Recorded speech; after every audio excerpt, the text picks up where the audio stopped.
You might think you know me, but the truth is, until a few months ago, I didn't even know myself.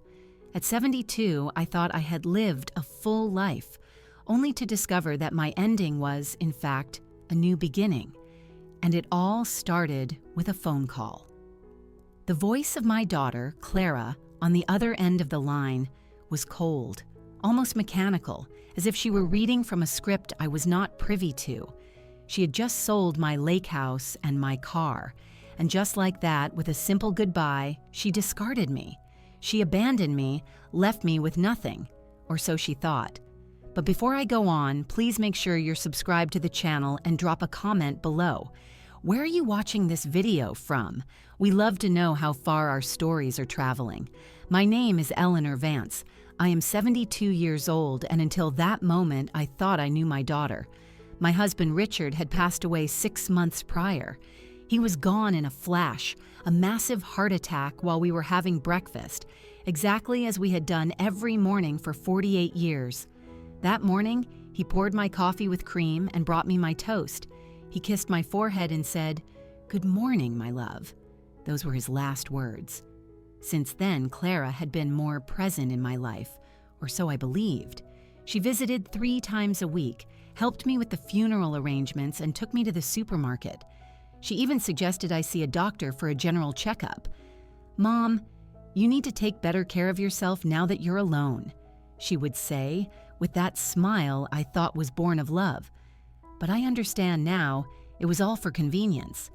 The inheritance from my grief, what she thought was mine, was the sole reason for her newfound closeness. I was in the doctor's waiting room when my phone rang. Her voice was strange, almost frigid.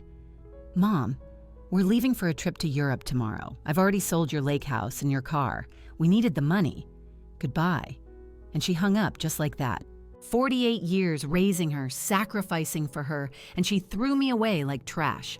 The lake house had been our sanctuary for years. Richard and I bought it when Clara was 15, with so much hard work and sacrifice. Every summer we went there, building memories, celebrating birthdays and Christmases. Clara brought her boyfriends, and later, her husband Mark. I would cook for everyone, clean and do the laundry. It was our family tradition. I never thought she would see it as just money. And the car, that old Chevrolet truck that Richard cared for as if it were his own child. He washed it every Sunday, changed the oil religiously, and always parked it in the same spot, under the shade of the oak tree. Clara knew what that truck meant to me. It was the last thing I had left of him. His scent still lingered on the seats. When she hung up, I just sat there on that uncomfortable green plastic chair, surrounded by other sick people. And for the first time in months, I didn't cry. Something strange happened inside me, a calm I hadn't felt since Richard's death, because in that moment, I remembered something I had completely forgotten. Richard's secret. 3 days before he died, Richard had handed me a manila envelope. "Eleanor, put this in your dresser drawer. If anything happens to me, open it after a while, but only when you feel ready." I stored it away without much thought. After the funeral, with so much grief and so many arrangements, I simply forgot about it. But there it was, waiting for me at home. The nurse called me into the doctor's office. The doctor examined me and said I was in good health for my age, that I just needed more rest and to eat better. I nodded and smiled, but my mind was elsewhere. I was thinking about that envelope, about the coldness in Clara's voice, and how Mark, her husband, was probably behind it all. He never liked me. He always saw me as a nuisance. I left the office and walked slowly to the bus stop. I didn't have a car anymore, according to Clara. But as I waited, I couldn't help but smile. There was something poetic about all of this. My daughter thought she had left me with nothing. But what she didn't know was that Richard, my dear Richard, was always a man who planned ahead. The bus arrived and I sat by the window. I watched the city pass by, the houses, the shops, the people rushing everywhere, all with their own tragedies, their own secrets. I had mine too, and I was about to uncover it. When I got home, I went straight to my room. I opened the dresser drawer and there it was, the manila envelope exactly where I had left it. My hands trembled slightly as I picked it up. I could feel there were several documents inside. Richard had written my name on the front in his neat handwriting. I sat on the bed we had shared for so many years and took a deep breath. It was starting to get dark outside, and the house was filling with those familiar shadows that no longer scared me. I opened the envelope slowly, as if I were unwrapping a birthday present. What I found inside would change everything. What I found in that envelope took my breath away. There were legal documents, deeds, bank certificates, and a handwritten letter from Richard. My eyes filled with tears as I read his familiar script. My dearest Eleanor, if you are reading this, it means I am no longer with you. Forgive me for not telling you everything while I was alive, but I wanted to protect you from worry. Over the years, I invested our savings in properties and businesses. We don't just have the lake house. We have 7 other properties, including the apartment building where Clara and Mark live. We also have shares in 3 companies that are worth more than you can imagine. You're rich, my love. You were always rich, but now you're rich on paper, too. My hands shook as I looked at the documents. There were deeds to houses in different neighborhoods of the city, a condo downtown, a small motel on the coast, and indeed the 15-story apartment building where my daughter lived. Richard had been the silent owner for 10 years, but he had put everything in the name of a company I didn't know. And according to the papers, I was the sole heir of that company. There were also statements from bank accounts I never knew existed, with numbers that seemed unreal. Richard had been a city maintenance worker for 40 years, but apparently he had also been a very astute investor. Every penny we saved, every sacrifice we made, he had multiplied it in silence, and I never knew a thing. In the letter, Richard explained that he had kept everything secret because he didn't want me to worry about money or for Clara to know about our true financial situation. You know our daughter, Eleanor. If she knew we had so much money, her attitude might change. I want her to love us for who we are, not for what we have. What irony! Our daughter had left us thinking we had nothing, when in reality, we had everything. That night, I couldn't sleep. I walked through the house, touching the old furniture and the knickknacks that Clara always criticized for being old-fashioned. I looked at the family photos on the wall, especially the one where she was 5, sitting on Richard's lap and laughing. Where did that sweet little girl go? When did she become so cold, so calculating? The next day, very early in the morning, the phone rang. It was Clara again. Her voice sounded different, softer, but I had already learned to distrust those changes in tone. "Mom, how are you? I wanted to tell you that we've transferred the money from the house and the car. We deposited your share into your account. It's not much, but it will help you live for a few months while you look for something smaller." "My share?" I asked, keeping my voice calm. "Yes, Mom. Obviously, we weren't going to leave you with nothing. We gave you 25%. That's fair, isn't it? We need the money for our investment in Europe. Mark has an incredible business opportunity there, 25% of my own things. How generous. I understand, dear. And when are you leaving? We're leaving this afternoon. Our bags are already packed. We'll be gone for at least 6 months. Maybe more if the business goes well. But don't worry, Mom. When we come back, we'll help you find a small apartment. Something that fits your needs, fits my needs, as if she knew what my needs were. All right, Clara, have a good trip." "Oh, Mom, I knew you'd understand.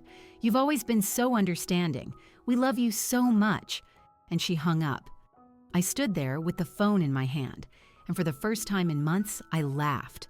I laughed like I hadn't since Richard died. The situation was so absurd. It was comical. My daughter had robbed me. She had kicked me out of my own home. She had spoken to me with unbearable condescension, and all to finance a European adventure that would probably be a disaster. But what bothered me most wasn't the money. It was the ease with which she had discarded me. 48 years of my life dedicated to her, of sacrifice, of unconditional love, and she had erased me from her life with a 2-minute phone call. That's what really hurt. I checked my bank account online. Indeed, they had deposited an amount that probably seemed generous to them, but to me it was a mockery. They had sold the lake house for much less than it was worth, probably because they needed the money fast, and they had sold Richard's truck for a pittance. That afternoon from my window, I watched Clara and Mark load their suitcases into a taxi. He was carrying 2 huge suitcases. She had a very expensive-looking handbag. I watched them laugh, kiss, and make plans. They looked like 2 teenagers excited about an adventure. They never looked towards my window. They never said goodbye. When the taxi left, I sat in the kitchen with a cup of tea and Richard's documents spread out on the table. I had some decisions to make. I could call a lawyer, get my properties back, and have everything they took from me returned. But something told me there was a better way to handle this, a more educational way. I called Mr. Davies, the lawyer who had taken care of Richard's business. He had been at the funeral, offered his condolences, and told me to call him if I needed anything. Well, now I needed him. Mrs. Vance, how good to hear from you. How are you? I'm fine, Mr. Davies. I need to see you urgently. I found some of Richard's documents that I don't quite understand. Of course, you can come to my office tomorrow morning. I'll be there. That night, for the first time in months, I slept soundly. I dreamed of Richard. He was sitting in his favorite armchair reading the newspaper, just like every morning, and when he saw me, he smiled and said, "It's about time, my love. It's about time you stood up for yourself." I woke up with a strange feeling. It wasn't exactly happiness, but it wasn't the sadness I had felt for so many months either. It was something like determination. For the first time since Richard's death, I had a clear purpose. I was going to get back what was mine, but not in the way Clara expected. The next morning, I dressed more carefully than usual. I put on my wine-colored dress, the one Richard always said made me look elegant. I fixed my hair and put on light makeup. And when I looked in the mirror, I saw a woman I hadn't seen in a long time. I saw a strong woman. Mr. Davies' office was in the city center. It was an old but elegant building with marble floors and large windows. He greeted me with a warm smile, but when I showed him the documents, his expression changed completely. "Mrs. Vance, this is much more than I imagined. Richard was a very astute man. You see, according to these papers, you are the owner of—" "I know, Mr. Davies. I've already reviewed them.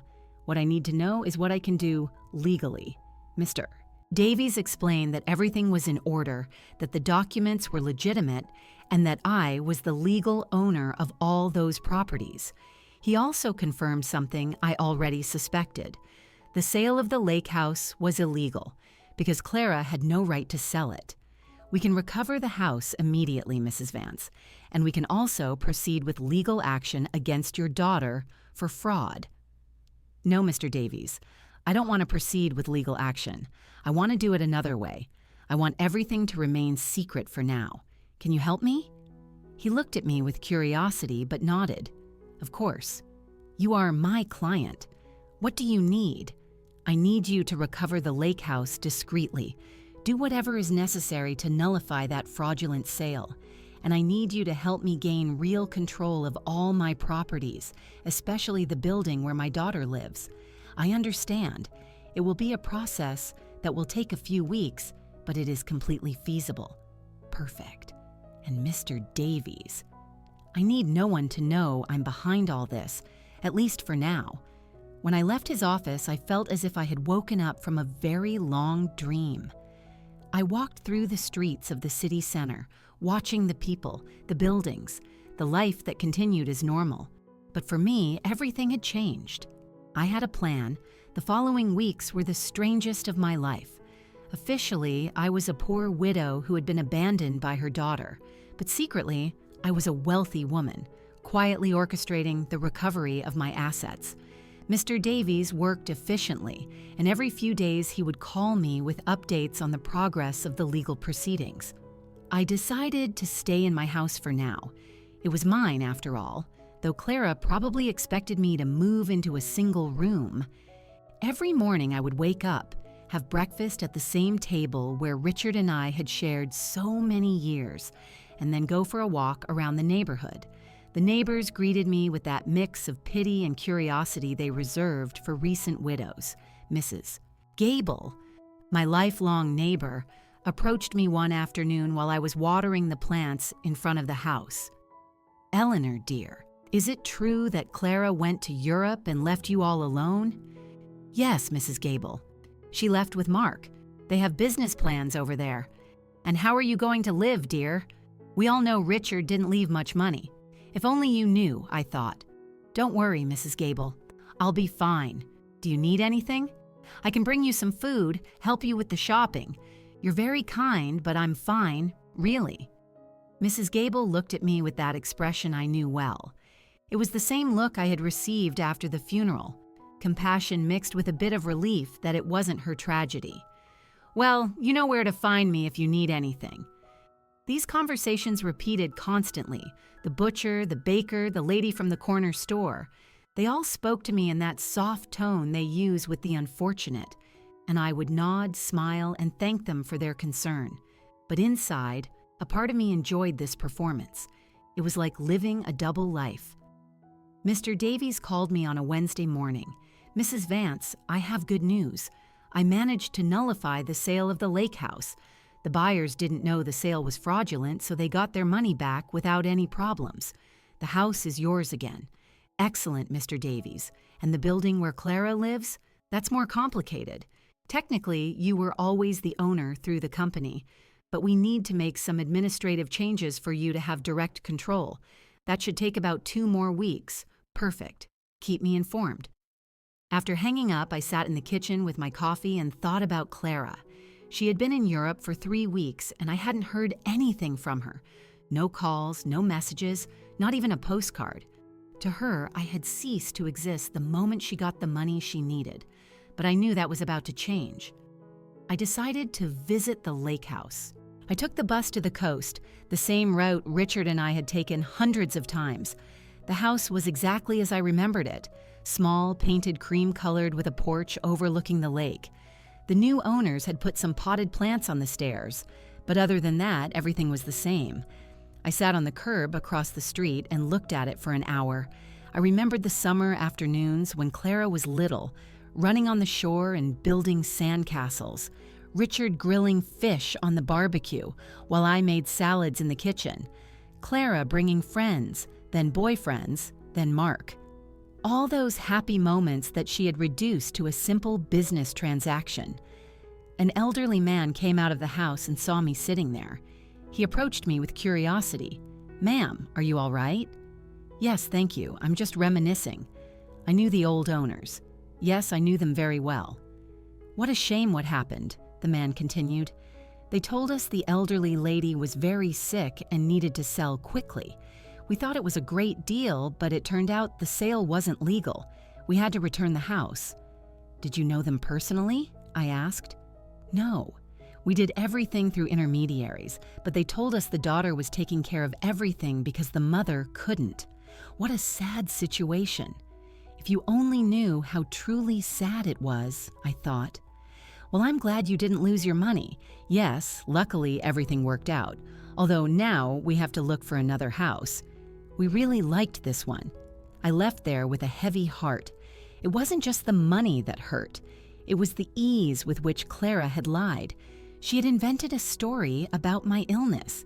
She had used my supposed vulnerability to justify her actions. To her, I wasn't a person with feelings, but an obstacle that had to be removed. That night, I called Mr. Davies again. "Mr. Davies, I need you to help me with one more thing. I want to get Richard's truck back too. That will be more difficult, Mrs. Vance. The truck was in his name, but your daughter had a power of attorney that allowed her to sell it. How is that possible?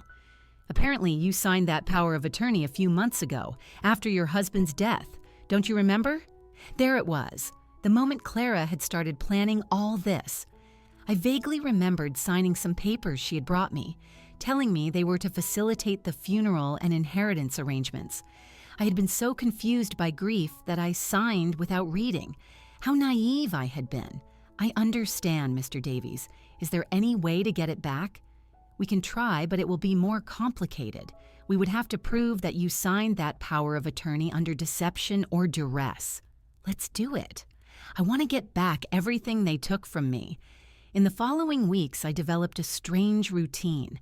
In the morning, I was the poor widow everyone knew. I went out to buy necessities, chatted with the neighbors, and kept up appearances. But in the afternoon, I became a businesswoman. I studied Richard's documents, conferred with Mr. Davies, and planned my next move. I learned things about finance that I never thought I would need to know. I discovered that Richard had been much more astute than I thought. Each of his investments had been carefully calculated. The building where Clara lived, for example, was not only lucrative with the rent, it was in an area that was rapidly appreciating in value. I also discovered that Mark, Clara's husband, had massive debts. He had taken out loans using the apartment where they lived as collateral, not knowing that he was not the real owner.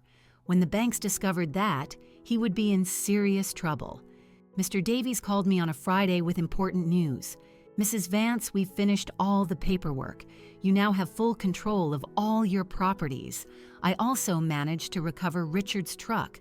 The buyer turned out to be an acquaintance of mine, and when I explained the situation, he agreed to return it in exchange for a small compensation.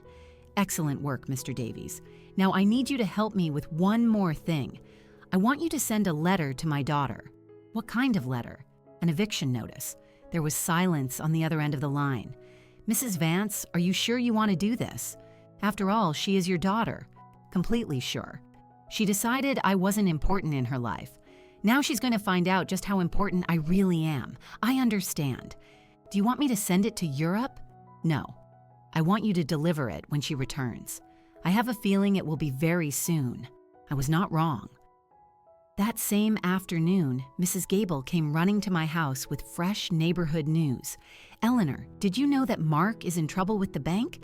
My brother-in-law, who works there, told me they're investigating some loans he made using the apartment where they live as collateral.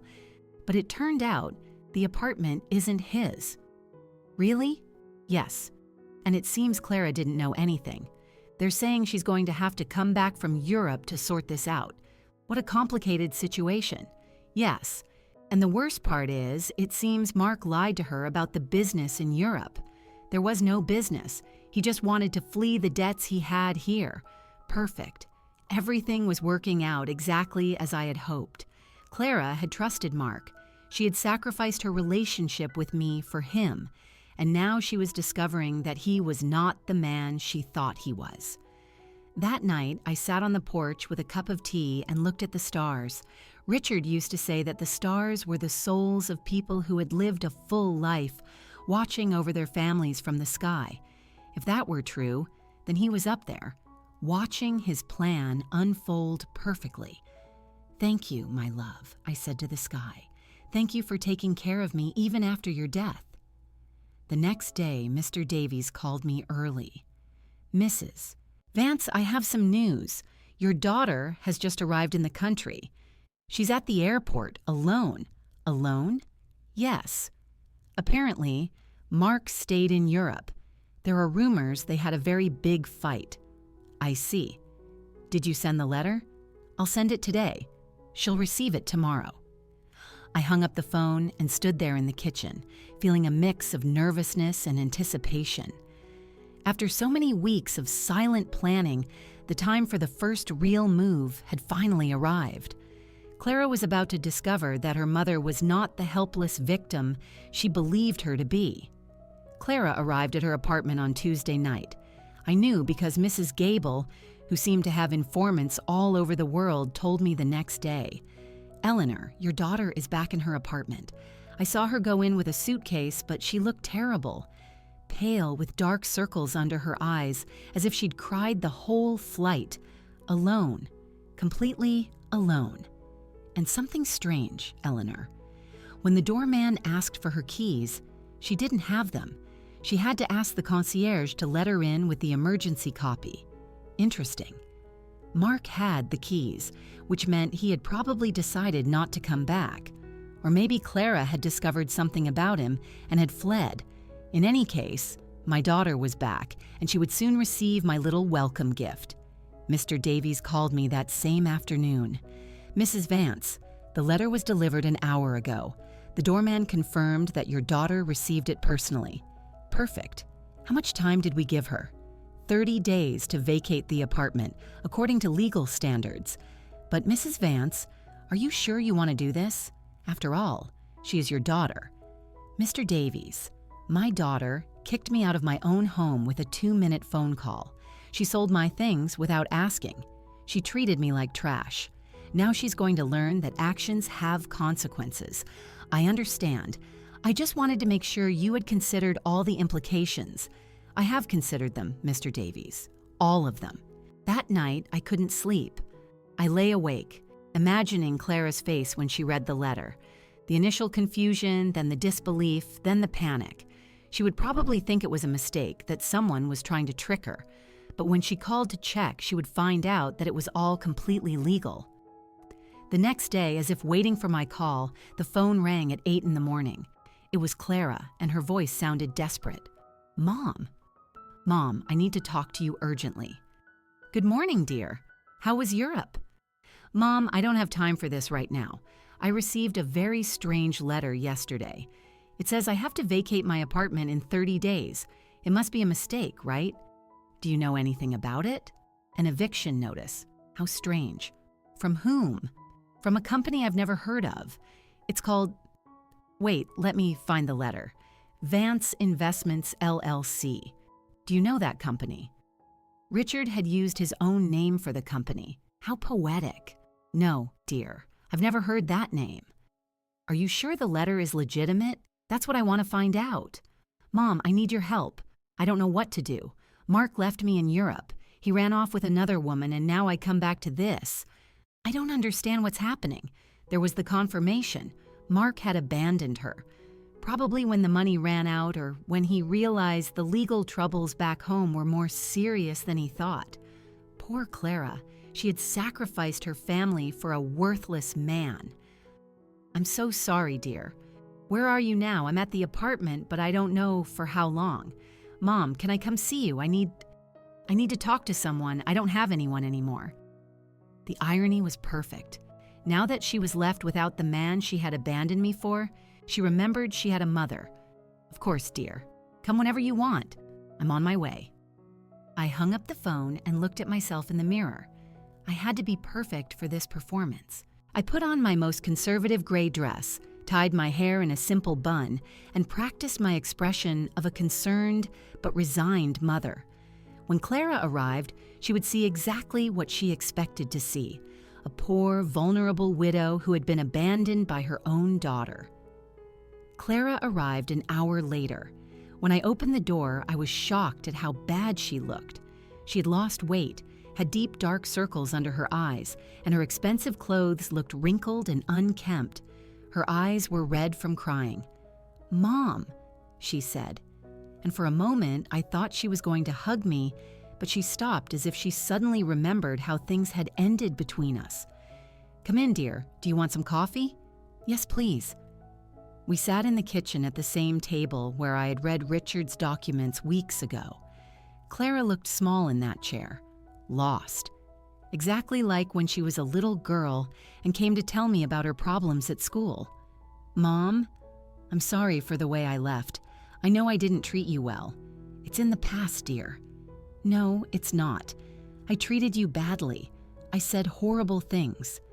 And now," her voice broke, "now I have no one. What happened with Mark? He left me for a 25-year-old hotel waitress in Paris.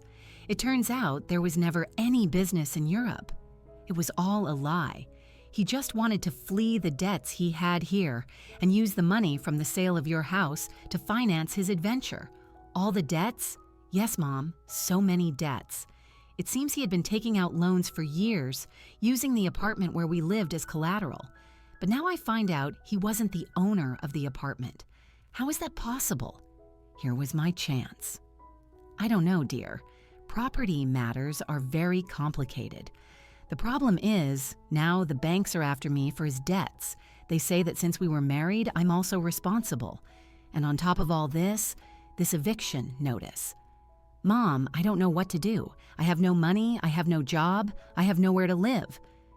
She started to cry, real tears of genuine desperation.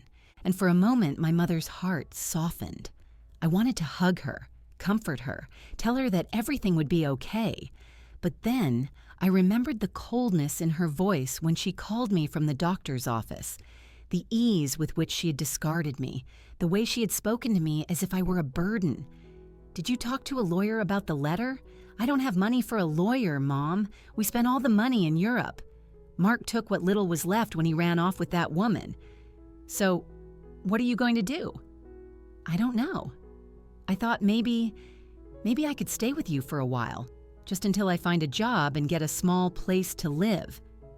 There was the question I had been waiting for. After kicking me out of my own home, after selling my things, after treating me like trash, now she wanted me to rescue her. She wanted the poor widow she had created to save her from the consequences of her own actions. "Of course, dear. This will always be your home." Clara looked at me with surprise, as if she hadn't expected it to be so easy. "Really, Mom, after everything that happened? You're my daughter, Clara. That will never change." She got up, and this time, she hugged me. It was a desperate hug from someone who is drowning and clinging to the only thing they can find. I hugged her back, but not with the unconditional love of before. Now there was calculation in my hug, strategy. "Thank you, Mom. I promise I'll find a job soon. I won't be a burden. Don't worry about that now. Rest, recover, and then we'll see what your options are." Clara left that afternoon to pick up some things from her apartment. I stayed in the kitchen thinking about how easy it had been. She had come to me exactly as I had planned. Broken, desperate, without options, and best of all, she suspected nothing. To her, I was still the poor, abandoned mother who needed her compassion. But this was only the first part of my plan. Having her live with me would give me the perfect opportunity for the next phase. I was going to let her settle in, feel safe, and believe she had found a refuge in my house. And then, when she least expected it, I was going to teach her the difference between being poor by choice and being poor by consequence. That night, I called Mr. Davies. "Mr. Davies, I need you to do one more thing for me." "Tell me, Mrs. Vance. I want you to investigate Mark's debts. I want to know exactly how much he owes, to whom, and what legal options I have to separate them from my daughter. That will take time, but it's feasible." "Perfect. And Mr. Davies, I want you to keep this an absolute secret. No one can know that I'm behind this investigation." "Of course, Mrs. Vance. May I ask what your final plan is?" "My plan, Mr. Davies, is very simple. I'm going to save my daughter, but first she has to understand what it really means to hit rock bottom. When I hung up, I poured myself a glass of the wine Richard had saved for special occasions. It had been a long time since I'd had a special occasion like this. The game had begun, and for the first time in months, I was holding all the good cards. Clara moved into my house the next day. She arrived with 2 suitcases and a cardboard box, all that was left of her previous life. I watched her unpack in her old room, the same one she had slept in during her teenage years, and I could see the humiliation in every movement. She had gone from living in a luxury condo to taking refuge in her childhood bedroom. "Mom, I found this in the apartment," she said, showing me a manila envelope. "It was among Mark's things. It has your name on it." It was another of Richard's envelopes. My heart sped up, but I kept my composure. My name. How strange. "Yes, look." She showed me the envelope. Indeed, it had my name written in Richard's handwriting. But this envelope was different from the one I had found in my dresser. This one was smaller, newer. "Maybe Mark found it among Dad's things when he died and forgot to give it to me," Clara said. "It's possible." "May I see?" I opened the envelope in her presence. Inside was a short letter and a small key. The letter read, "Eleanor, if you are reading this after receiving the main envelope, it means our daughter is going through a difficult time. This key opens a safe deposit box at the Central Bank branch downtown. The number is 247. There is something there that can help you help her, but use it wisely. With eternal love, Richard. Clara read the letter over my shoulder. A safe deposit box? Dad had a safe deposit box. I had no idea. Neither did I lied. Your father never told me. Do you think we should go see what's inside? I don't know, dear. Maybe it's better to leave things as they are. But Mom, maybe there's something important in there. Documents or... I don't know. Maybe something valuable that can help us? The desperation in her voice was palpable. Clara was clinging to any possibility of finding a way out of her situation, and I was going to let her cling a little longer before showing her the full reality. All right, I said after a calculated pause, we can go tomorrow. That night, Clara and I had dinner together for the first time in months. She had cooked, trying to be useful, but the food tasted of guilt and desperation. She told me more details about what had happened in Europe, and each story was worse than the last. Mark lied about everything, Mom. Not just about the business, but also about the debts. I thought he only owed a little money, but it turns out he owes over $120,000. And the worst part is he used my name for some of the loans without me knowing. How is that possible? He forged my signature. When I married him, I gave him some documents to handle the banks for our joint account. I never thought he would use them for this. Do you have any way to prove you didn't know? I don't know. It's all so complicated.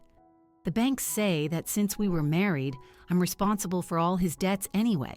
And the divorce? I don't even know where Mark is now. He just disappeared. His phone is disconnected. He doesn't answer emails. Nothing. It's like he vanished. Perfect. Mark had fled like the rat he always was, leaving Clara to face the consequences of his actions alone. In a way, he had done me a favor. Now, my daughter was experiencing exactly what I had felt when she abandoned me. Betrayal by someone she had completely trusted. I'm so sorry, dear. I didn't know things were this bad. Neither did I, Mom. I thought Mark loved me, that we were going to build something together, but it turns out I was just an easy way for him to get money and documents. Clara started crying again. How could I be so stupid? How did I not realize who he really was? It was tempting to tell her that I had seen the signs from the beginning, that I had tried to warn her that Mark never seemed trustworthy. But that would have broken my facade of a sympathetic and vulnerable mother. Love can be blinding sometimes, dear. Don't blame yourself. But Mom, I didn't just ruin my life. I ruined yours too. I treated you horribly. I took your house, your truck, your things, and all to give it to a man who abandoned me at the first opportunity. Now we're two poor women trying to survive because of me.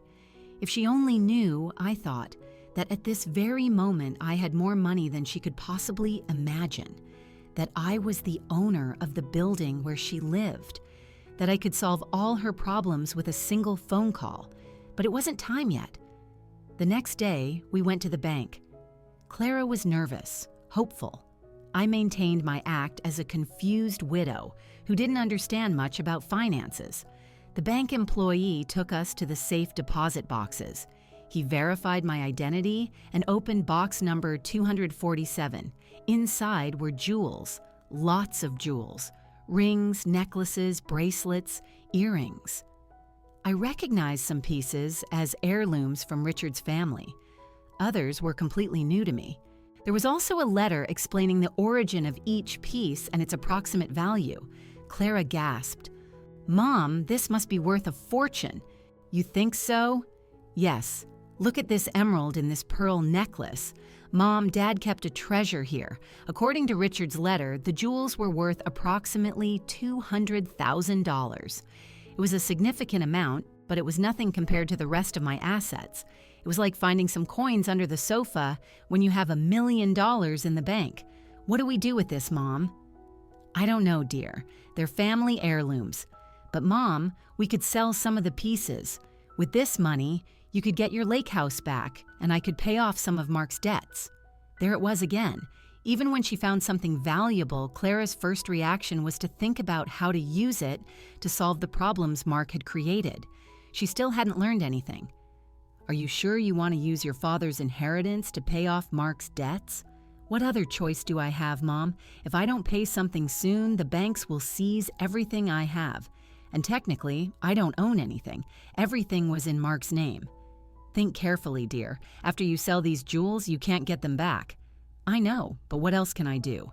I can't get a job with all these legal issues pending. No employer will want to hire someone with so many legal problems. We took the jewels home. Clara spread them out on the kitchen table and examined them one by one, calculating which ones she could sell and which ones she could keep. It was painful to watch her reduce decades of family history to numbers on a spreadsheet. Mom, I think I can get $180,000 for the jewels, she said one afternoon, counting the bills on the kitchen table. It's less than I hoped, but it's enough to pay off the most urgent debts. Are you sure you want to do this? I have no choice. If I don't pay something soon, they'll confiscate everything. Even this house could be at risk if they prove I have some kind of legal connection to the properties. How ironic the situation was. Clara was worried about losing a house that I owned, paying off the debts of a man who had abandoned her with money from jewels that had belonged to the same man who had created the fortune that could save her. And how are you going to decide which debts to pay first? I spoke with a free financial advisor at the bank. She told me to prioritize the debts that have real collateral, because those are the ones that can affect properties or lead to immediate foreclosure. Clara had matured so much in these few weeks. The woman who had sold my things without consulting me was now carefully researching every financial decision. The suffering had made her more responsible, but also more fragile. That night, while she was organizing the debt documents on the table, I received a call from Mr. Davies. Mrs. Vance, I have important news. We've managed to locate Mark. Where is he? In Paris, exactly as your daughter suspected. But here's the interesting part. He's trying to get French residency through a sham marriage. A sham marriage? Yes. Apparently, the girl needs papers, and he needs a way to stay in Europe without being deported. But most importantly, we found evidence that he deliberately forged your daughter's documents with the intent to flee the country. That means Clara can get out of the debts. With this evidence, yes, we can prove fraud and duress. Your daughter won't have to pay for anything Mark did behind her back. It was perfect. I had a way to save Clara from all her debts, legally without her suspecting that I had the money to do it. Mr. Davies, I want you to start the legal process immediately. Don't tell my daughter anything yet. I want the process to be completely finalized before I tell her. I don't want to give her false hope. Understood. That will take about 3 weeks, maybe a month. Perfect. When I hung up, Clara looked at me with curiosity. Who was that, Mom? A lady who was asking for Mrs. Molina, our neighbor on the corner. She had the wrong number. Lying had become easy. Every day that passed, I felt more comfortable with this double life I was leading. On one hand, I was the poor, abandoned mother Clara thought I was. On the other, I was a wealthy woman, quietly orchestrating the salvation and education of my daughter. In the next 2 weeks, I watched Clara struggle with decisions she never had to make: how to stretch money for food, how to negotiate with creditors, how to look for a job when her credit history was ruined. It was a cruel but necessary education. Mom, I went to 3 job interviews today, she told me one night, coming home with swollen feet and a tired face. 2 of them told me they can't hire me because of the pending legal issues. The third offered me a part-time job cleaning offices at night. Are you going to take it? I have no choice. It pays very little, but it's better than nothing. And I can work at night so I can keep looking for something better during the day. Seeing my daughter, who had lived a comfortable life for over 40 years, preparing to clean offices at night, broke my heart. But it also filled me with pride. She was finally facing reality without expecting someone else to solve her problems. Are you sure you can handle so much physical work? I'll have to learn. I can't keep being a burden to you, Mom. This is your home, Clara. No, Mom. This is your house, and I'm here because of your generosity. But I'm not going to take advantage of it forever. One night, while Clara was at her first cleaning shift, Mrs. Gable came to visit me. She sat in the kitchen with me, drinking tea and looking at the family photos on the walls. Eleanor, I have to ask you something. Did you know Clara was going to come back in this condition? What do you mean? Well, when she left, she looked so sure of herself, so arrogant. She talked about the great life she was going to have in Europe, about how successful Mark was. And now she's back, completely broke, working a cleaning job, living with you again. Life has many turns, Mrs. Gable. Yes, but there's something more. I've been watching Clara these days, and she looks different. Not just sad, but humble, as if she's learned something important. Mrs. Gable was always very perceptive. What do you think she learned? I think she learned the value of the things she took for granted, like having a mother who loves her unconditionally. Maybe, I said.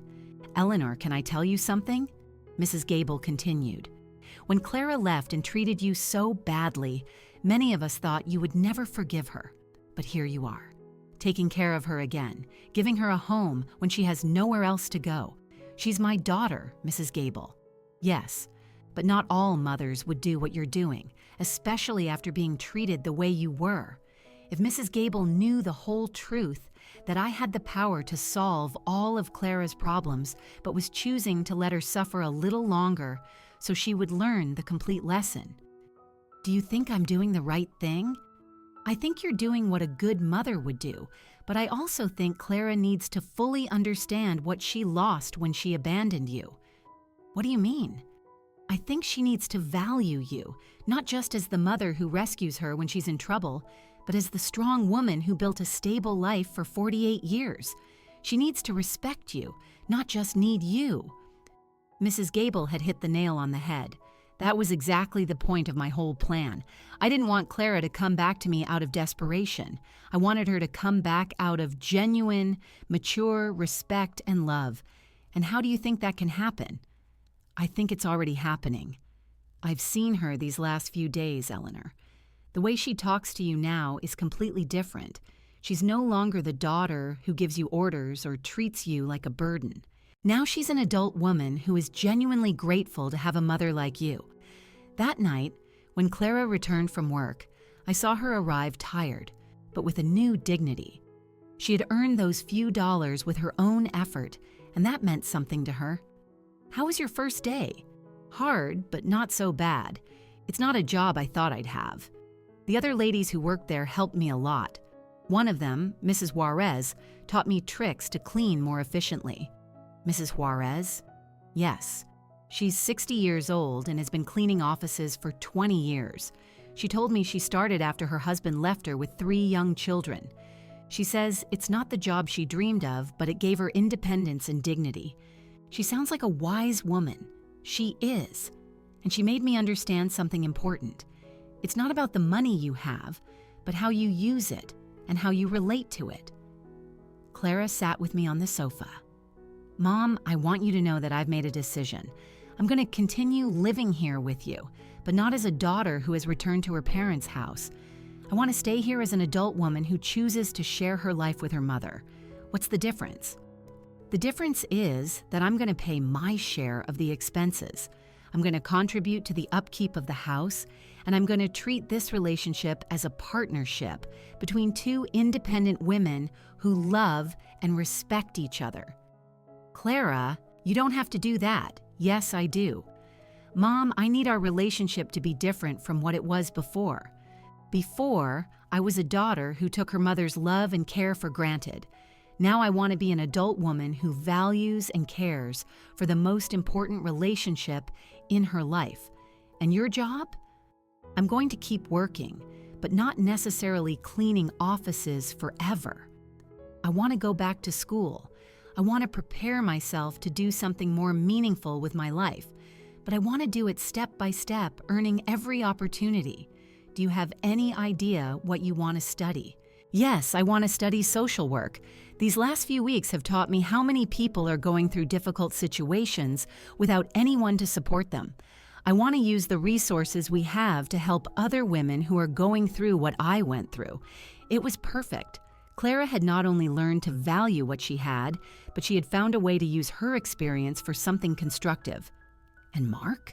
Mr. Davies told me he was arrested in France for the fraudulent marriage. He'll be deported soon. But honestly, Mom, I don't care anymore. That part of my life is over. You don't feel any resentment? No. Mark did me a favor without even knowing it. If he hadn't abandoned and betrayed me, I never would have hit rock bottom. And if I had never hit rock bottom, I never would have learned to truly value what I have. That night, for the first time in months, I went to bed completely at peace. My plan had worked perfectly. Clara had not only learned the lessons she needed to learn, but she had emerged from the experience as a stronger, wiser, and more compassionate person. Richard would have been so proud. 6 months later, our life had found a new balance that neither of us could have imagined before.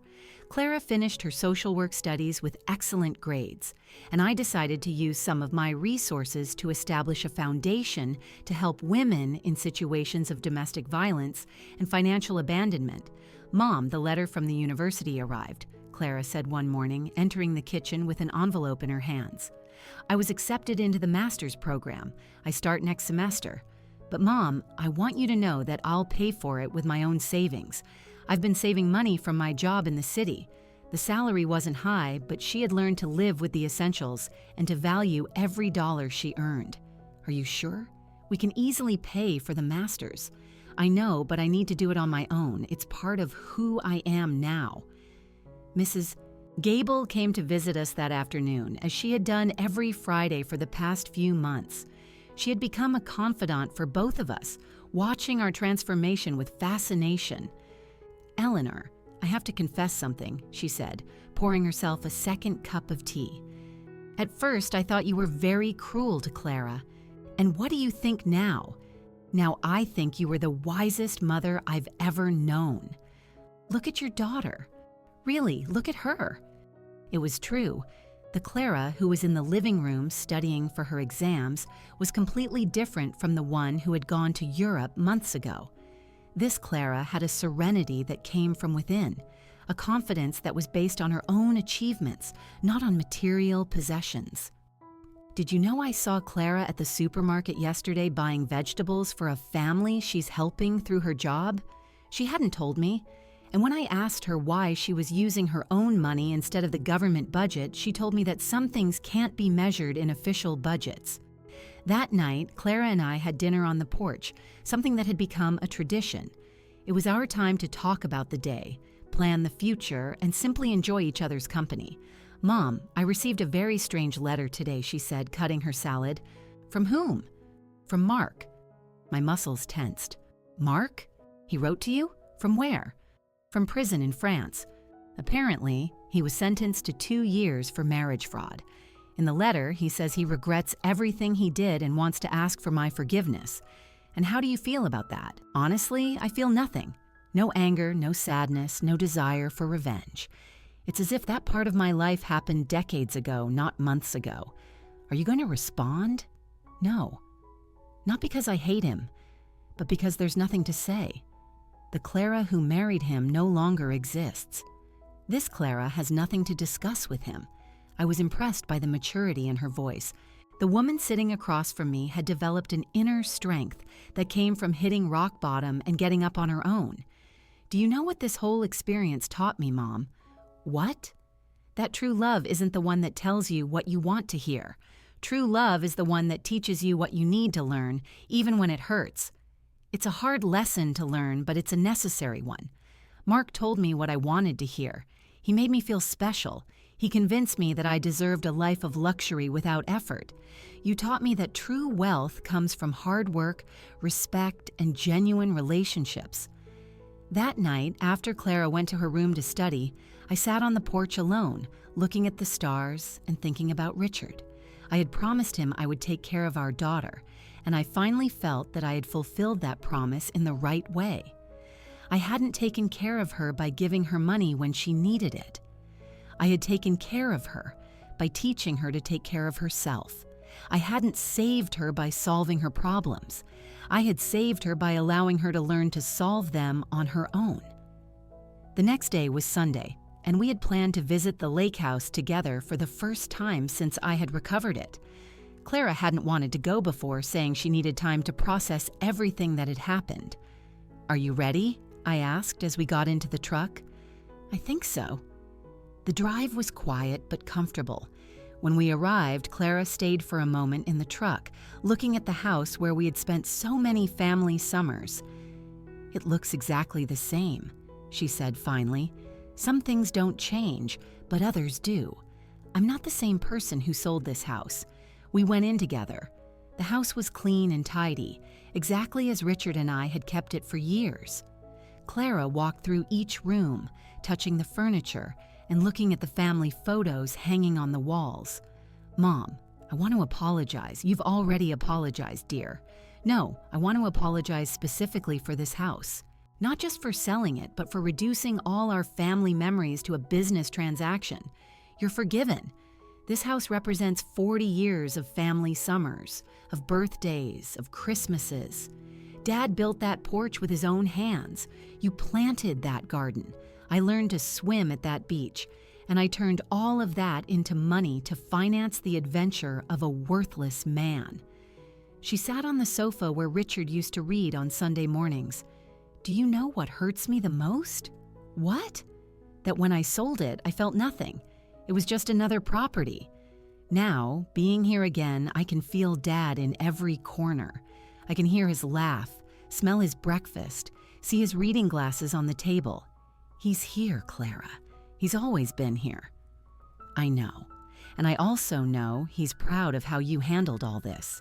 We spent the whole day at the house, cooking together, cleaning and fixing small details. It was like a ritual of reconnection, not just with the place, but with the values that place represented." As the sun began to set, we sat on the porch that Richard had built, looking at the ocean. "Mom, I have a proposal." "What is it?" "I want us to transform this house into a temporary shelter for women who are leaving situations of domestic violence, a place where they can stay while they rebuild their lives." It was the perfect proposal. Richard would have loved the idea of his lake house being used to help other families. "I think that's a beautiful idea, dear. We can use some of the foundation's resources to maintain it, and I can oversee the program through my job. Are you sure you want to transform our family sanctuary into this, Mom? The best sanctuaries are the ones that are shared. Dad always said that a house isn't truly a home until it opens its doors to other people who need love." He was right. Richard had always been generous with our house, inviting relatives, friends, and neighbors who needed a place to stay. We returned home that night with a new project and a completely renewed relationship. We were no longer mother and daughter bound by obligation or need. We were two women who had consciously chosen to build a life together based on love, respect, and a common purpose. That night, before I fell asleep, I spoke to Richard in silence. "We did it, my love. Our daughter finally understood what really matters. And for the first time since his death, I felt him answer me. I always knew you would. You two are stronger than you think." Justice had come not as revenge, but as education, not as punishment, but as transformation. And in the end, we had both won something far more valuable than money. We had won an authentic relationship built on a solid foundation that no future crisis could destroy. Now, if you enjoyed this story, click on this next video that appears on the screen, because in it, there's a tale of betrayal and comeback like you've never seen before.